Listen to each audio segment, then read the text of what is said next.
bring up, I think, a great point, actually, or at least you made me think of something. But a lot of times, too, some things that as we're developing and growing ourselves, especially when we're a little newer in this game of manifestation or imagination, sometimes you've got friends that might start to fall by the wayside as we start to shift upward. And a lot of people, I think, maybe have a hard time. I'm curious what you think on this, but maybe have a hard time letting go of old ties, thinking that they should hang on to those relationships. But in reality, that's part of your growth and heading into this higher energy, and you're sloughing off things that are going to get replaced with better energy or better friends that are more supportive or have a better view of what you're capable of, or whatever that. Yeah, I think it's definitely happened quite a few times in my life. I've got one friend that I've had for 20 years, and she bought me my very, very first two manifesting books, Florence Scovel Shinn and Neville, The Law and the Promise. And we do 3 questions every day, and we've done them for years and years and years. And she is my flock. We've still, when we started, we weren't looking up YouTubes. All we had was we'd go to the bookshop and buy books. Right. And then we'd say, okay, get that book. And then we'd share the book. And if it was good, we'd both buy a copy. So she's the one that's hung around forever with me. And the 3 questions that we do have been the Neville, Esther Hicks inspired questions of what do you want? And then you say, no, I'm great. What do you appreciate? What do you want?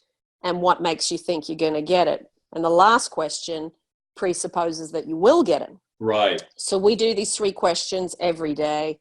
And we have done that for years. And it's a really good way to commit stuff to memory and to be able to say it out loud to someone day after day after day. Because Neville talks about things becoming natural, that they feel natural. And the repetition is what makes things feel natural. So I used to say to her, I now travel from London to Sydney, back and forth, and I take my work with me, and I can enjoy my mum, and I can enjoy Australia, and I can enjoy London and the south of France. So I would say this to her day in, day out, day in, day out. And then it became a reality. And I think that's a great example of one. If you've got a friend that's kind of been in this path with you, because obviously she's into this same concepts, right? Versus those friends that are very, no, none of this can happen. You're crazy. You're making stuff up. And those might be the friends that you don't hang out with as much anymore.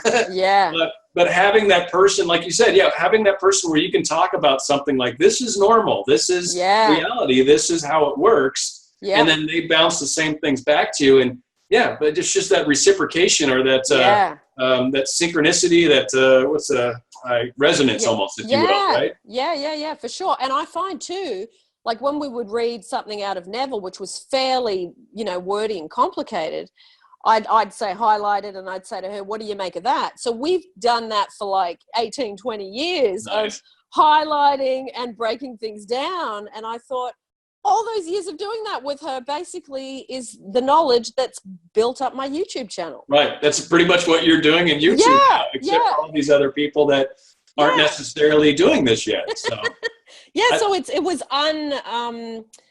it was totally a personal fascination between me and her. And then it became, something that started off a creative love of mine, and then connecting. Because I think sometimes, like you say, you've got friends that don't do this. I have friends I don't even mention this stuff to, and I've known them like 15 years. They don't even know I do this. They're like, you have a YouTube channel? What? So what are you doing now? Oh, I'm a YouTuber. What? Yeah, right. When did you start doing that? I don't know, like 5 years ago. Yeah, but they're not that interested, or they like living in reality. So I don't even bring it up. Well, it's funny, is I had a discussion. It's a very good friend of mine that I know from the coffee shop, and she just recently subscribed and started watching some of my stuff. And so she had some weird questions this morning, and we were talking about, maybe seeing like significant patterns in the world. Like she brought up, so say, I think it was the number was 423. So say that number means something to you. Well, now you're looking for it and you see it everywhere you go. And I said, well, yeah, there is that. When you are looking for something, you will see that something more often. Yeah. But the big point around that is when you open yourself up to noticing things that show themselves. And my example that I used for her, which is maybe kind of off topic somewhat, but I'm like, have you ever seen a shooting star? If you think about that glimmer, that 1 to 2 seconds at best, that you happen to look exactly where that star was coming down, if you think of how freaking impossible that actually is, that's a great example of, you can start to notice some of the, what I kind of like to playfully call magic in life. You start to see a lot of the fun little coincidences for those that are new to it, but you start to see the synchronicities. You start to get information from the universe that's like, no, good job, you're on the right track, or cheerio, mate, or whatever the right thing to say is. But, yeah, that's it. And it's I mean, this is what Esther talks about all the time.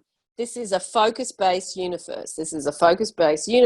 You're always going to get what you're focused on. So if you're looking for the magic, you're going to see it.